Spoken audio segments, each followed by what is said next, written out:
m द्रव्यमान की वस्तु पर हम कार्य करके पृथ्वी के गुरुत्वाकर्षण बल के विरुद्ध अगर उसे h ऊंचाई तक ले जाते हैं तो हमारे द्वारा किया गया कार्य इस m द्रव्यमान की वस्तु के अंदर h ऊंचाई पर स्थितिज ऊर्जा के रूप में संचित हो जाता है और वो किया गया कार्य होता है mgh। इस स्थिति में किया गया कार्य होगा स्थितिज ऊर्जा के बराबर। आइए इसको निकालते हैं। कार्य बराबर होता है बल गुणा विस्थापन। इस m द्रव्यमान के पिंड पर यहाँ पे जो बल लग रहा है वो है पृथ्वी का गुरुत्व बल और उसका मान कितना है, उसका मान है mg और उसकी दिशा क्या है, उसकी दिशा है नीचे की तरफ।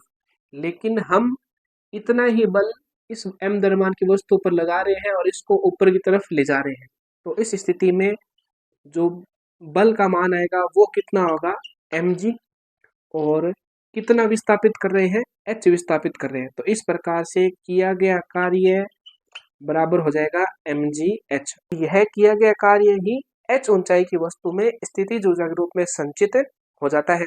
इस प्रकार से कोई पानी की टंकी है, उसका द्रव्यमान m है, g का मान एक बार के लिए 10 मान सकते हैं और उसकी ऊंचाई अगर हमें पता है तो उस पानी की टंकी के अंदर जितनी स्थितिज ऊर्जा है उसका मान इस सूत्र से हम आसानी से निकाल सकते हैं।